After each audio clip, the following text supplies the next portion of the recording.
let's move on to the next session on expanding donor pool. For the first talk of this session on evaluating monogenic disease and genetic risk in living kidney donors, may I invite the speaker, Dr. Christy P. Thomas. I would now like to invite the chairpersons for this talk, Dr. N. Gopalakrishnan and Dr. Vinoy David. Very good afternoon.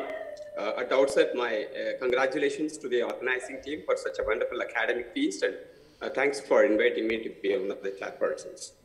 And the topic for this discussion is very important and very pertinent.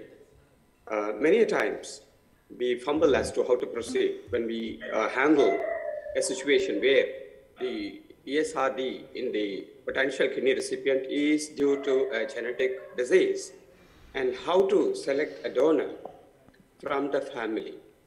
It's a very pertinent situation, and it's a very, very often we come across this kind of a predicament, and we would like to hear from the speaker. Over to you. Good evening, conference attendees. I am Christy Thomas, and I want to thank the organizers for the Indian Society of Transplantation for this invitation to speak to you on evaluating genetic disease and genetic risk in living kidney donors.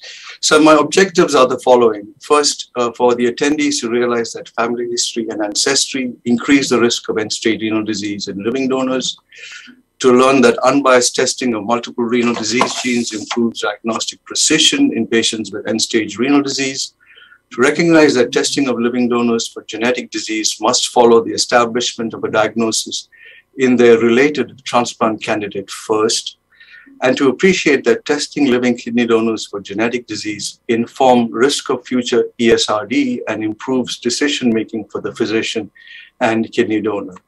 And finally, I'd hope that the attendees will understand the difference between genetic kidney disease and genetic risk for kidney disease. So why is testing living-related donors for genetic disease important? It is important because, as this slide shows, the risk of end-stage renal disease post-donation goes up approximately 1.7-fold for related donors compared to unrelated donors, and that's over a period of 20 years of follow-up. That risk of end-stage renal disease goes up even further depending on the tightness of the relationship between the donor and the recipient. And for example, then a sibling to a sibling, a parent to a child versus an unrelated has an approximate 2-fold increased risk, whereas an identical twin to another has almost a 20-fold increased risk. So how do we evaluate living kidney donors for genetic disease? Well, as I said earlier, we have to phenotype the recipient candidate first. That includes our standard approach, history, physical, urine studies, where appropriate imaging studies with an ultrasound or CT, sometimes a kidney biopsy, and sometimes genetic testing. Once we have a differential or a differential diagnosis or a diagnosis of the recipient candidate, then if this is a genetic disease consideration, we want to first do genetic testing in the recipient candidate. And it might be single gene or broad-based testing, such as with a comprehensive panel or with an exome. Once we have a diagnosis in the recipient candidate, we would use an appropriate screening test for the living-related donor. For example, if the recipient has autosomal dominant polycystic kidney disease, we could use an ultrasound to exclude disease in a donor candidate. But this has limited value in a younger individual. For example, a donor who's less than 30 years old has a negative predictive value with a negative ultrasound of only about 90%. An alternative is to do genetic testing, and once we've identified a diagnosis in the recipient candidate and then confirmed it by a genetic diagnosis, we can do focused genetic testing for the familial variant in the family that causes disease. But there are some challenges with genetic testing. One of them is the lack of distinguishing phenotype, thus defying classification of the recipient candidate's disease. There may be an incomplete phenotype, an overlapping phenotype, or a phenocopy. There is a problem of the clinician's awareness of the available tests and how to order them. There's the issue of the choice of tests, individualized versus a panel of tests. So for ADPKD, we have 3 genes that cause it. We have a phenocopy, HNF1 beta. When it comes to FSGS, the genetic form of it, there is both autosomal recessive and autosomal dominant, causing disease that can come from a variant in any of 40 genes. And these include genes that cause non-syndromic FSGS. So the Alport genes, COL4, can cause FSGS without deafness. The nail patella syndrome gene, LMX1B, can cause FSGS without nail or patellar abnormalities. There's the issue of the expensive test and who pays for it. There's the issue of interpreting test results and the clinician's understanding of the test report. There's risks of testing, especially in asymptomatic living donors who don't yet have signs of disease, and you may give them a diagnosis years before they're going to manifest symptoms or signs. And therefore, there's a need for genetic counseling both before and after. So the way to make a genetic diagnosis, if the diagnosis is not entirely clear, is to do broad-based testing. So one example is exome sequencing. And in this study published in the New England Journal about 3 years ago, 3,315 patients with all categories of renal disease, including over 1,000 patients who were simply in a ESRD cohort trial for statins. This is not a population that's enriched in genetic disease. And what that study showed us that in a full 9% of people, there was a monogenic disease discovered that included autosomal dominant, autosomal recessive, and X-linked disorders. And you can see that when the nephropathy is of unknown origin, where the recipient disease or the patient with the ESRD's disease was not clearly identifiable, 17% of patients had a genetic diagnosis made. So that's a substantial yield. The other way to do renal diagnostic testing is to do a comprehensive renal gene panel. And at the University of Iowa, where I work, we use a panel called KidneySeq that has 300 genes. And we had 400 plus patients whose samples were sent to us for genetic diagnosis. And you can see that in a substantial fraction of these patients with different phenotypes, we were able to detect variants with a positive diagnosis in as few as 28%, and in some cases as high as 49%, with a KidneySeq solve rate of 38%. Now, not all of these patients have end-stage renal disease, but you get the point that patients with advanced kidney disease can have a genetic disease that is not recognized by the clinician. Now, I want to go over 2 brief cases on how to evaluate a living donor. This first case is a 28-year-old who has large cystic kidneys that look for all the world to be autosomal dominant polycystic kidney disease. However, there is no family history, and both the 52-year-old dad and the 50-year-old mom who want to be living donors do not have cysts on imaging studies. However, they have conditions that preclude their ability to donate. The 26-year-old sister wants to be a donor. She has a negative ultrasound. So what does one do now? The simplest solution is to clarify the genetic basis of this cystic kidney disease in the proband, and he is identified to have a missense variant in the gene PKD1, giving him a genetic diagnosis of ADPKD from PKD1. From there, it's a simple matter of counseling the donor candidate and proceeding to test for this particular genetic variant. She is negative, and she is counseled about the safety of donation, and she proceeds to donation. The second case is another case of a living donor. Here, it's a 62-year-old female who presents with CKD5 from IgA nephropathy. You can see her immunofluorescence that stands for IgA in glomeruli. This is a representative picture of an electron microscopy of a glomerular basement membrane. And you can see that there's some irregular thickening, but nothing special here except for the presence of some electron-dense deposits, as you would expect from IgA nephropathy. She has no family history of kidney disease, and she needs a kidney transplant. And she has a living donor candidate, a 40-year-old daughter who wants to donate. She has a completely negative examination, completely negative CT scan. The only abnormal finding is that she has isolated microscopic hematuria. So here is the particular pedigree of this family. Here is this 62-year-old who has IgA nephropathy, who needs a kidney. That's her daughter who has microscopic hematuria. And it turns out that on more extensive family questioning, there is a sister to the affected individual who has deafness but no kidney disease. So we subject this IgA nephropathy patient to genetic testing. She's identified to have a missense variant in the gene called COL4A3. It's a likely pathogenic variant, and the question is this contributing to CKD in the proband? We proceed then to test the living donor. She carries the same genetic variant, and we presume that in this particular donor, the significance of that variant is that she either has at the very minimum, thin basement membrane disease, or she is destined to develop autosomal dominant Alport disease. Since she was positive, she was advised against donation. We have gone on to test about 24 transplant candidates with known or suspected genetic disease that conform to one of 4 different phenotypes. We subjected them primarily to next generation sequencing, but we had some additional techniques such as chromosomal microarray and MLPA. And we were able to make a genetic diagnosis in this cohort of 24 transplant candidates in 50%, including PKD1, COL4A3, COL4A5, MUC1, HNF1 beta, and then this autosomal recessive nephronophthosis from STCC-AG8, giving us a solve rate in the transplant candidates of 100% for cystic disease, 25% for tuberointerstitial, and CACRT. We then took this information from the recipient candidate and did focused variant testing of the related living donors. There were 17 of them.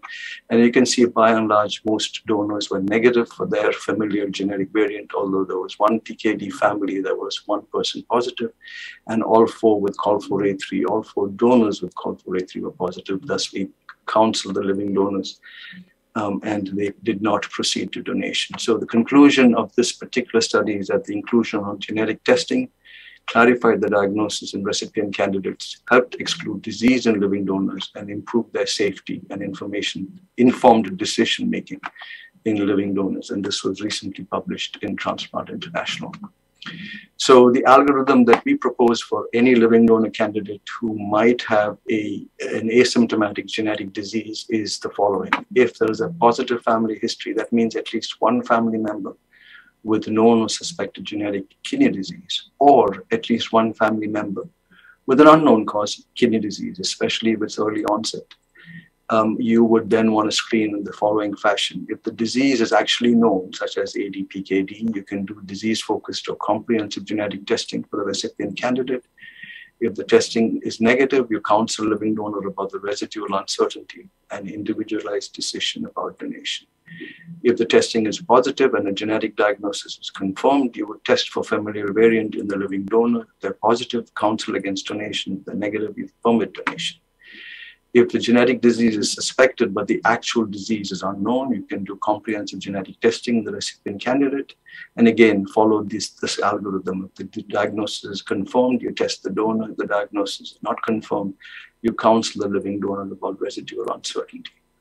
What about if the family history is negative? Then unless there are unexplained renal abnormalities in the living donor, such as a few cysts, some hematuria, you can proceed to donation. If there are these cysts or hematuria, then you could consider additional testing of the living donor without context to the recipient candidate, or counsel the living donor about residual uncertainty. Very quickly, then, I want to move on to genetic risk. I was asked to speak about genetic risk, and I want to clarify for the attendees the difference between a genetic disease and genetic risk. A genetic disease is a disease that is caused by a single gene, such as ADPKD, but a single nucleotide change in 3 billion base pairs is sufficient to cause a major disease with a large effect size. Genetic susceptibility or genetic risk, on the other hand, is just as the name suggests. It's a risk factor for disease. It's not sufficient for disease. And in an example, a disease like end-stage kidney disease, risk factors include the genetic variants in UMOD and APOL1. And I'm going to talk about one genetic risk variant that is relevant to India, and that's the sickle cell trait. This is enriched in the people of India, in parts of the Mediterranean and in sub-Saharan Africa. And it probably became expanded in population because it confers protection against malaria. And you can see the endemic regions for malaria that include Africa and the Indian subcontinent. And here is the prevalence rate for heterozygous hemoglobin S or sickle cell trait. It exists in Africa, in parts of the Mediterranean, and in the Indian subcontinent. And in the US, a large study was done among 9,000 Blacks, where 7.5% of that population carried the sickle cell trait. And it turns out sickle cell trait is a risk factor for end-stage renal disease with an adjusted hazard ratio of about 2. Now, what do we do with a hazard ratio of 2 for future end-stage renal disease in a living donor who might carry the sickle cell trait?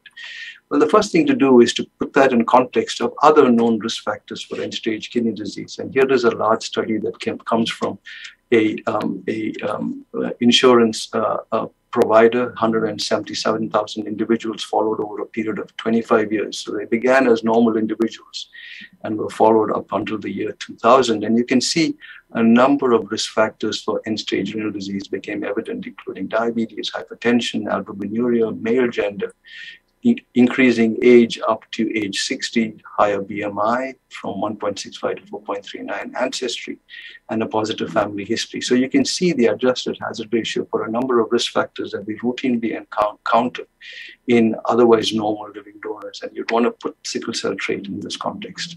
There are other risk factors for end-stage renal disease.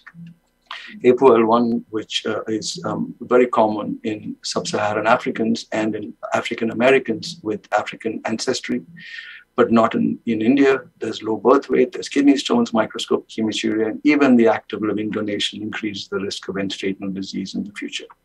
However, it's unclear if any risk factor other than age, gender, ancestry impacts post-donation ESRD. So what can we say today about sickle cell trait and chronic kidney disease or end-stage renal disease? First, sickle cell trait is a risk factor for advanced CKD, but it is not a cause of kidney disease. Unlike ADPKD, most with sickle cell trait do not get kidney disease. Sickle cell trait is not the only genetic factor that increases risk of end-stage renal disease. There is no consensus in the transplant community regarding testing for sickle cell trait in living kidney donors.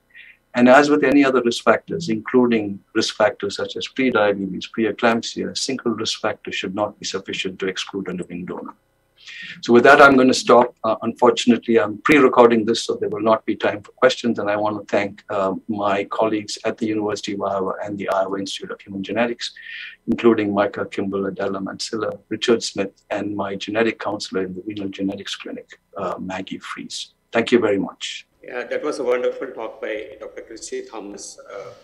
I think it's not available for taking up questions. That's what he said, no? Yes, sir. It's a pre-recorded session. Yeah, that's right. Yeah, this is a very pertinent topic in the sense that now we do come across the kidney donors who have done kidney donation about a couple of decades ago and presenting to us with chronic kidney disease and so on. What used to be an anecdotal experience, now we are seeing more and more. So we have to apply more concern and more attention in selecting the right kind of living donor. And a word about APOL1 gene polymorphism, nephropathic alleles of APOL1 gene polymorphism, which Dr. Christy mentioned about. It is not there in India, but we do have collapsing glomerulopathy. Not infrequently we do come across.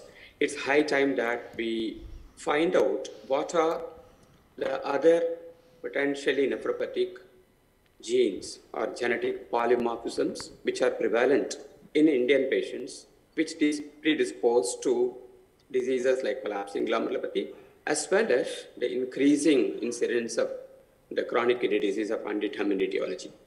We do think that only the environmental factors are important for causation of this CKDU, but also there should be a genetic basis as well. I think it's high time that we do take up genetic evaluation of our CKD patients, then subsequently the potential living donors as a collaborative work involving multiple centers.